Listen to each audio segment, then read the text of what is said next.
those seem to be painting a rather scary picture, as at the moment at least, according to this latest report we've been looking at from the Indian Meteorological Department. Most parts of the country are likely to see a shortfall in monsoon this year, and the places that are likely to be the hardest hit remains in focus. Also, the question why it's turning out to be a year of this unusual monsoon. So we try to explain that. My colleague Aishwarya has been working on the possibilities of this deficient monsoon and the kind of impact this is likely to have as far as the spread is concerned as well. And here's her report. Two very important events that are indicative of a slower monsoon or a less than normal rainfall first one is the El Nino effect. Now, the fallout of the El Nino effect may potentially impact the early onset of monsoon showers.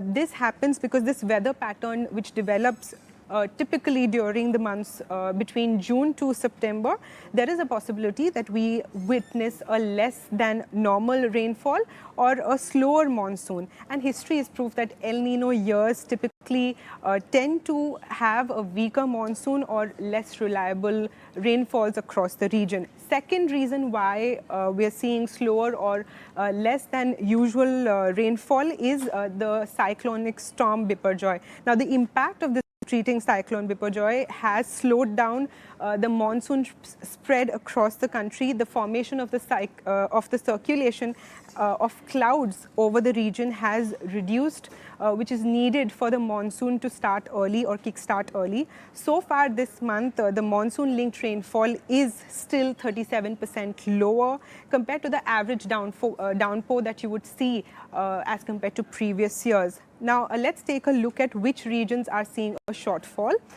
East and the northeast regions are seeing a 25% shortfall. The central region is seeing a 55% shortfall.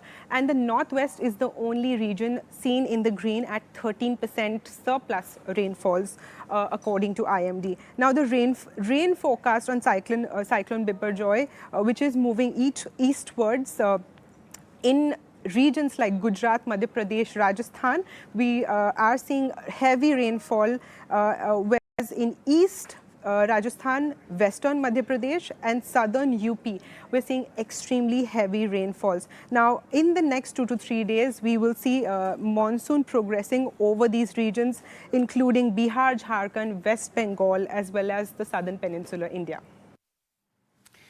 So that's the current situation. But to understand how much this is going to impact our economy and how deficient the monsoon is going to be this time, in which parts of the country as well, because on that depends on our kharif crops, and also rabi crops might be impacted from several expert ideas that we've been getting. But let's get to the bottom of this. Mahesh Palawat is Vice President Meteorologist at Skymet. He's joining us along with Devinder Sharma, Food Policy Analyst. Great to have you with us, gentlemen.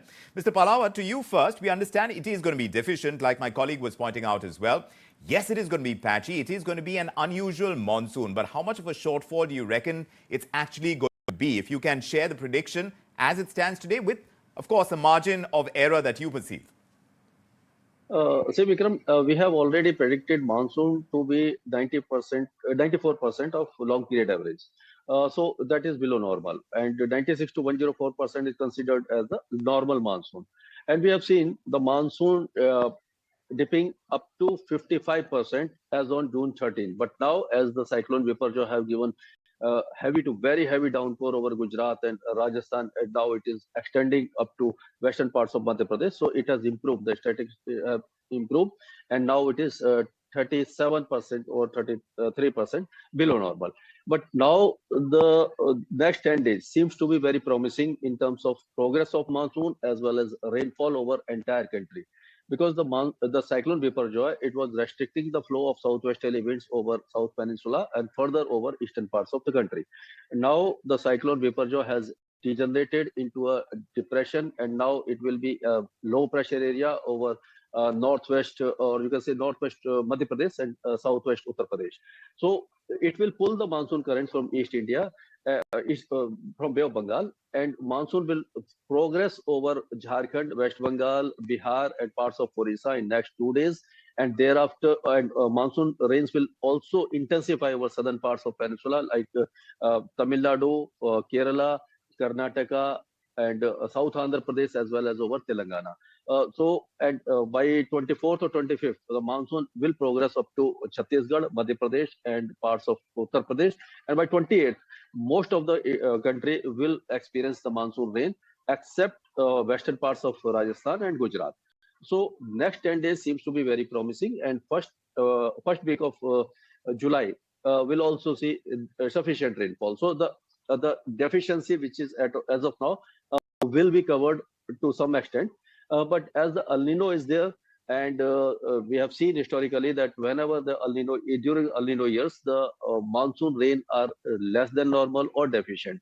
So that's why we have predicted that July, August, and September will see below normal rain over many parts of the country, except eastern parts and central India, as well as South Peninsula. They will be near normal. Yeah.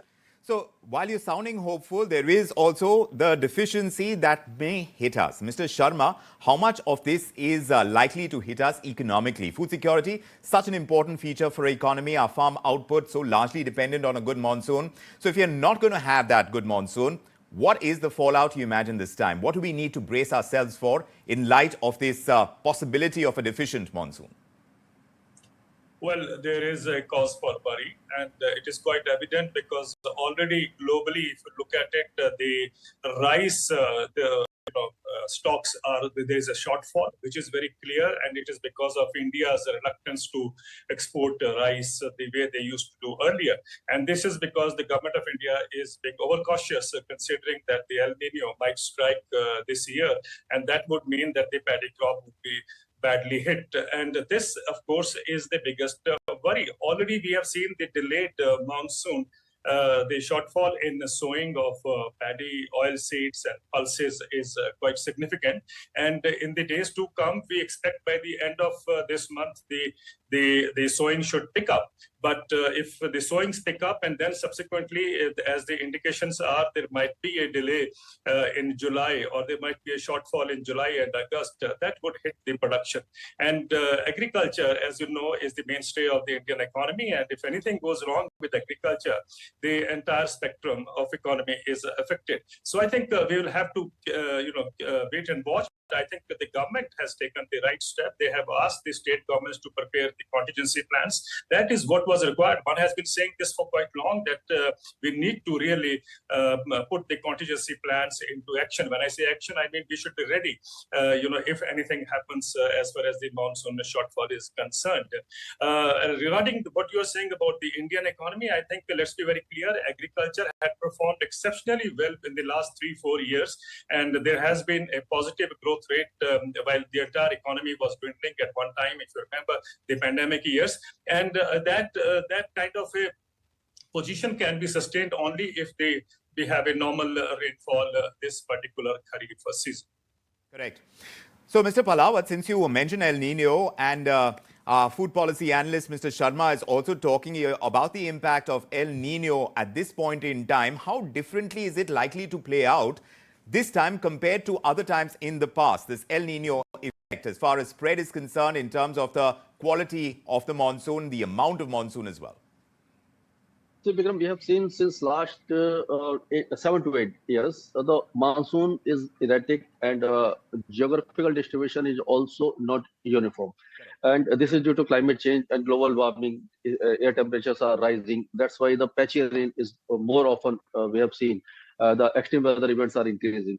That's why the distribution of the rainfall will be, we can say, the South Peninsula will get normal or slightly above normal rain. Central India, since last 5 to 6 years, we have seen the low pressure areas or depression which are forming over Bay of Bengal. They are taking westerly route across Odisha, then Telangana, then Vidarbha, South MP, up to Gujarat, and parts of Rajasthan. So these areas will get sufficient rain despite El Nino, but the northwest India, particularly Punjab, Haryana, Uttar Pradesh, they suffer, and parts of Jharkhand and Odisha also witness less than normal rainfall. So we can say that paddy crop will be hard hit.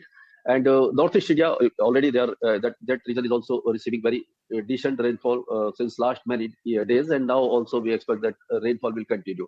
So the risk is over western parts of Rajasthan, Saurashtra and Kutch, and Northwest India. Otherwise, all the regions will be, you can say, normal or slightly below normal, but South Peninsula will be normal and slightly above normal. Yeah. Mr. Sharma, going by the impact of El Nino, as far as food inflation is concerned, it remains a problem area as far as the Indian economy right now, and the RBI has done what it can to be able to control inflation on all across the board. But when it comes to food inflation, how much more of an impact do you see this time around? Well, I think more important for this country is to ensure food security, and wheat and paddy are the two crops which are very essential for maintaining the food security. As our colleague said that the paddy crop is going to be hit, I think that's a cause for worry. If paddy crop is hit, we already have taken precautions by stopping exports, but I think we'll have to be very watchful because paddy and or rice, in fact, rice and wheat are the two essential staple foods that the Indian policymakers have to focus on. And I think that is something which should be worrying. And in the context of rising inflation, well, we have seen in the last few months also the prices going up as far as wheat is concerned.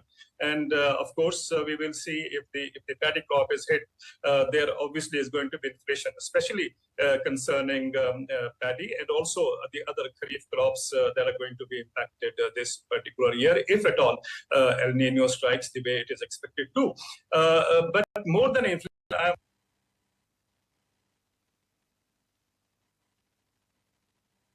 lost audio connection with you, Mr. Sharma. Yes, do finish that thought. Yes, please.